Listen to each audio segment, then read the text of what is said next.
श्रोते हो नमस्कार. आजच्या वृत्तविशेष कार्यक्रमात आपलं स्वागत. भारतीय अंतराळ संशोधन संस्था अर्थात इस्रोनं शुक्रवारी PSLV-C 54 उपग्रह प्रक्षेपित करून आंतरराष्ट्रीय जगतात भारताची मान उंचावली आहे. इस्रोच्या या कामगिरीमुळे भारताच्या शिरपेचात मानाचा तुरा खोवला गेला आहे. भारताची ही विशेष कामगिरी काय आहे? मुख्य उपग्रहासोबत प्रक्षेपित करण्यात आलेल्या छोट्या उपग्रहांची मानवी आयुष्यातली उपयुक्तता, ती अवकाशात सोडण्यामागील इस्रोची भूमिका आणि या कामगिरीचा इस्रो आणि एक स्वयंपूर्ण भारत निर्मितीसाठी कसा लाभ होऊ शकेल, अशा अनेक विषयांसंबंधी तज्ज्ञांनी केलेलं विवेचन आपण आजच्या वृत्तविशेषमध्ये ऐकणार आहोत. श्रोते हो, आपला भारत देश यावर्षी अमृत महोत्सवी वर्ष साजरं करत आहे.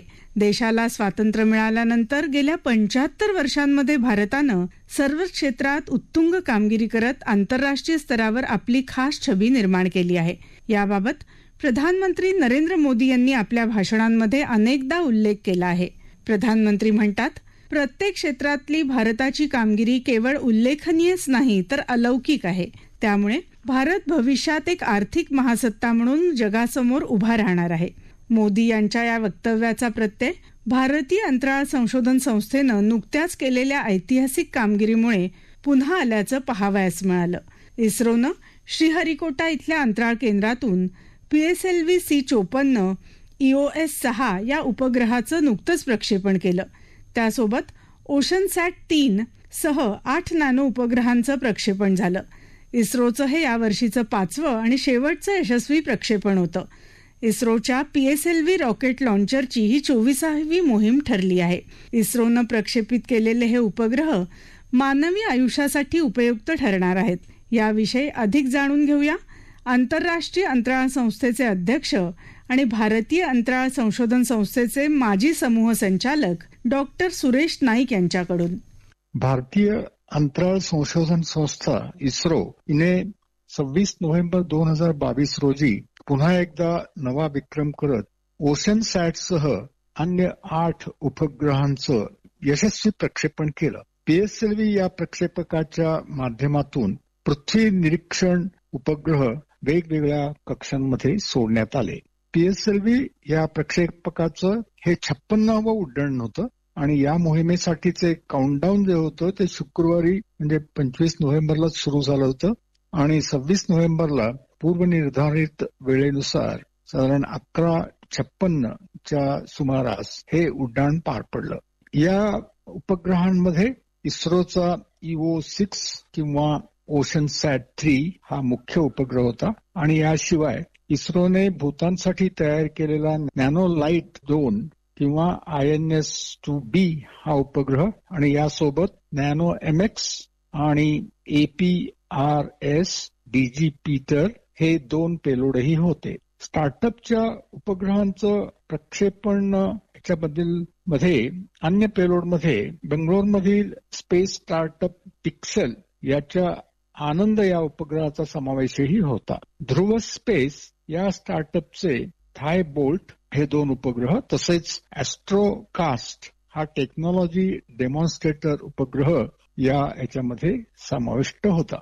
आता या मिशन मध्ये मागची इस्रोची भूमिका आपल्याला समजावून घ्यायची असेल तर याचे काही उद्देश आपण पाहायला हवेत. OceanSat ही एक मालिका इस्रोने सुरुवात केली आणि OceanSat-2 हा या मालिकेतील उपग्रह 2009 मध्ये सोडण्यात आला होता. याचं आयुष्य खरं म्हणजे 5 वर्षाचं होतं, परंतु इस्रोच्या शास्त्रज्ञांच्या कौशल्यामुळे 13 वर्ष यानं सतत काम केलं आणि त्यानंतर त्याच्या सेवांमध्ये सातत्य ठेवण्यासाठी हा OceanSat-3 उपग्रह सोडायची गरज निर्माण झाली होती. ही इस्रोची मुख्य भूमिका होती. आता OceanSat या उपग्रहाचे उद्देश काय असतात मुख्य ते आपण पाहू. समुद्राच्या पृष्ठभागाचं तापमान आणि त्यावर वाहणाऱ्या वाऱ्यांचा अभ्यास करणं, क्लोरोफिलच्या केंद्रीकरणाचं जे समुद्रामध्ये झालेलं असतं केंद्रीकरण त्याचं निरीक्षण करणं, वातावरणातील एरोसोल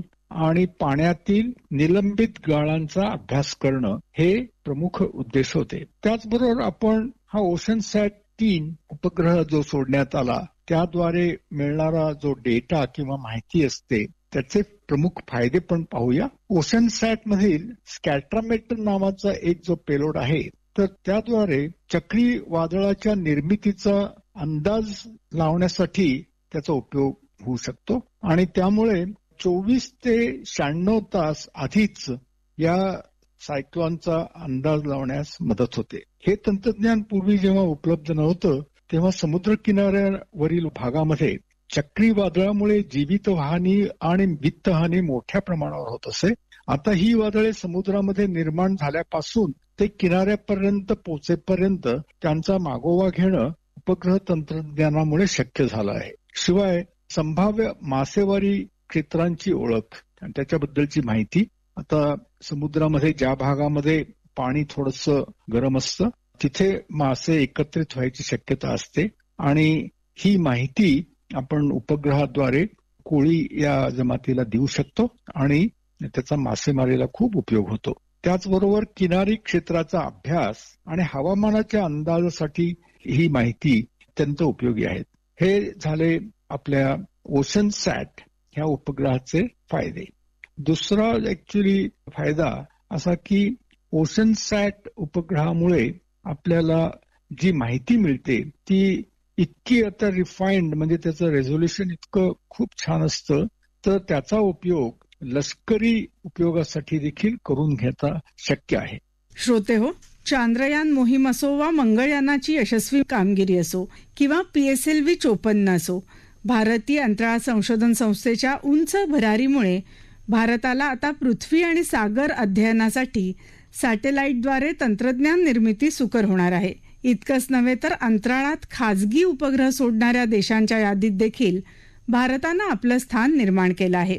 एकूणच भारताच्या या अलौकिक कामगिरीविषयी आणि या क्षेत्रातल्या भविष्यातल्या संधींविषयी आंतरराष्ट्रीय अंतराळ संस्थेचे अध्यक्ष आणि भारतीय अंतराळ संशोधन संस्थेचे माजी समूह संचालक डॉक्टर सुरेश नाईक यांच्याकडून जाणून घेऊया. आता आपण ही इस्रोची मोहीम ऐतिहासिक अशी जी ठरवण्यात आली आहे त्या संबंधीचे 2 मुद्दे घेऊया. पहिला असा की या उड्डाणाला सुरुवात झाल्यानंतर साधारणपणे 17 मिनिटांनी ओशनसॅट हा पृथ्वी निरीक्षण करणारा मुख्य उपग्रह आणि त्यानंतर त्याच्याच बरोबर अन्य उपग्रह जे त्या कक्षेमध्ये सोडायची गरज होती ते उपग्रह त्या उपग्रहांना सोडण्यात आले आणि यासाठी प्रक्षेपकानं साधारणपणे 742 किलोमीटर इतकी उंची गाठली होती आणि ती कक्षा त्याची पूर्वनिर्धारित अशी होती. यानंतर रॉकेटचा उपयोग करून कक्षा बदलण्यात आली आणि वेगळ्या कक्षेमध्ये बाकीचे उपग्रह सोडण्यात आले. इस्रोची ही आतापर्यंतची सर्वात दीर्घ मोहीम म्हणून ओळखली जाते. PSLV C54 या प्रक्षेपकाने या मोहिमेचे हे शिवधनुष्य यशस्वीपणे पेलले असं आपण म्हणायला हरकत नाही. संपूर्ण प्रक्षेपण पूर्ण होण्यास 2 तासापेक्षा अधिक कालावधी लागला आणि वेगवेगळ्या उपग्रहांचा संच वेगवेगळ्या कक्षेमध्ये ठेवण्यासाठी रॉकेटला त्याच्या उड्डाण दरम्यान काळामध्ये 2दा पुन्हा प्रज्वलित करण्यात आलं. यासाठी उच्च दर्जाचं तंत्रज्ञान विकसित करावं लागतं. उपग्रह प्रक्षेपणाच्या जागतिक बाजारपेठेतील लो अर्थ ऑर्बिट म्हणजे साधारण 1000 किलोमीटरची आतली कक्षा, या कक्षेमध्ये उपग्रह सोडण्याच्या क्षेत्रामध्ये जास्तीत जास्त वाटा उचलणं हे भारताला खूप किफायतशीर होणार आहे. आतापर्यंत आपण सोडलेल्या विदेशी उपग्रहांची संख्या सुमारे 400 पर्यंत भरेल. यामध्ये वेगवेगळ्या देशांची मागणी त्यांचे उपग्रह वेगवेगळ्या कक्षेत सोडण्याची असू शकते. त्या दृष्टीने हे तंत्रज्ञान अत्यंत उपयुक्त आहे. दुसरा महत्वाचा मुद्दा म्हणजे या मिशनद्वारे भारतातीलच या स्टार्टअपनी म्हणजे खाजगी कंपन्यांनी बनवलेल्या संपूर्ण उपग्रहांचं पहिल्यांदाच प्रक्षेपण झालेलं आहे. ही फार मोठी गोष्ट आहे. अंतराळात खासगी उपग्रह सोडणाऱ्या देशांच्या यादीत त्यामुळं भारताचं नाव आलेलं आहे. भविष्यातील अवकाश क्षेत्रातील संधींचा अधिकाधिक लाभ घेण्यासाठी माझ्या मते 2-3 क्षेत्रामध्ये जास्त प्रगती देशामध्ये होण्याची आवश्यकता आहे. एक म्हणजे उपग्रह संपूर्णपणे खासगी कंपन्यांमध्ये तयार होण्याच्या बाबतीत सध्या छोटे उपग्रहच बनवले जात आहेत, कारण त्याच्यामध्ये मुख्यतः स्टार्टअप्स आहेत. अजूनही मोठ्या कंपन्यांनी याच्यामध्ये भाग घेतलेला नाहीये. परंतु मोठे म्हणजे 1 टन वजनाचे तरी उपग्रह सुरुवातीला बनवण्यामध्ये खासगी कंपन्यांनी म्हणजे मोठ्या खासगी कंपन्यांनी पुढे आलं पाहिजे असं मला वाटतं. आणि आता एक स्रोताद्वारे माहिती जी मिळते ती म्हणजे टाटा या क्षेत्रामध्ये पुढे येण्याची शक्यता आहे. दुसरं म्हणजे रॉकेट संपूर्णपणे खासगी कंपन्यांमध्ये बनवण्याची क्षमता भारतात विकसित करायला हवी. सध्या आधी आपण उपग्रहाच्या बाबतीत बोललो, मी आता रॉकेटच्या बाबतीत सांगतोय. उपग्रहाप्रमाणेच रॉकेट देखील म्हणजे PSLV म्हणा निदान सुरुवातीला, ते रॉकेट किंवा SSLV हे छोटं रॉकेट, ही रॉकेट्स संपूर्णपणे खासगी कंपन्यांमध्ये बनवण्याची क्षमता भारतात विकसित व्हायला हवी. त्यामुळे जास्तीत जास्त उपग्रह, जास्तीत जास्त म्हणजे उड्डाणं होऊन आपण यामध्ये बाजारपेठेमध्ये अधिक वाटा उचलू शकू. नंतर तिसरा मुद्दा मला जो सांगावासा वाटतो तो म्हणजे हे सर्वात छोटेसे म्हणजे इलेक्ट्रॉनिक कॉम्पोनंट्स जे असतात, आपण हे म्हणतो की CMOS किंवा इंटिग्रेटेड सर्किट्स, अशा प्रकारचे ते उच्च दर्जाचे पाहिजेत सॅटेलाइट टेक्नॉलॉजीसाठी. आणि बरेचसे जे इलेक्ट्रॉनिक कॉम्पोनंट सध्या आपण वापरतो ते अजूनही आपल्याला इम्पोर्ट करावे लागतात. तर या क्षेत्रामध्ये आपल्याला स्वावलंब व्हायला हवं, जास्तीत जास्त स्वावलंबी व्हायला हवं. आणि ही आणखीन एक गरज मला मांडावीशी वाटते. आणि समारोपासाठी मला असं सांगावं असं वाटतं की किफायतशीर तंत्रज्ञान, भारताचे जे रॉकेट्स असतात ते इतर देशाच्या रॉकेट्सच्या तुलनेने खूप किफायतशीर त्याची सर्व्हिस मिळते. तर किफायतशीर तंत्रज्ञान, नवोदित स्टार्टअप संस्कृती, आता स्टार्टअप संस्कृती ही भारतामध्ये अधिकाधिक वाढत असलेली आपल्याला नजरेला येते आणि ही फार चांगली गोष्ट आहे. तर नवोदित स्टार्टअप संस्कृती, तरुणांची विपुलता आणि तांत्रिक ज्ञान, आणि याचबरोबर सर्वात महत्वाचं म्हणजे स्प्रिंग बोर्ड म्हणून काम करणाऱ्या इस्रो सारख्या अत्यंत नामांकित देशांतर्गत संस्थासह भारतामध्ये जागतिक अवकाश अर्थव्यवस्थेत जागतिक नेता बनण्याची क्षमता भारतामध्ये आहे आणि ती आपण विकसित करायला हवी.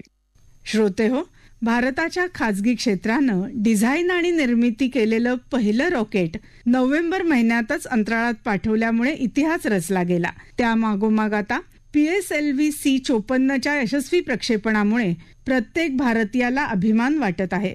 इस्रोच्या या कामगिरीमुळे स्वदेशी अंतराळ स्टार्टअपना प्रोत्साहन मिळालं असून प्रत्येक क्षेत्रात देशाच्या स्वयंपूर्णतेच्या दिशेनं सुरू असलेल्या घोडदौडीला आणखी वेग मिळाला आहे.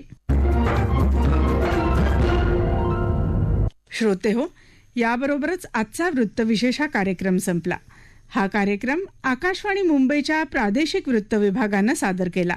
संपादक आणि सादरकर्त्या भावना गोखले, निर्मिती सहाय्य गुरुनाथ तेरवणकर, लेखन आणि समन्वय रवींद्र वसंतराव लोखंडे आणि निवेदन प्रज्ञा जांभेकर.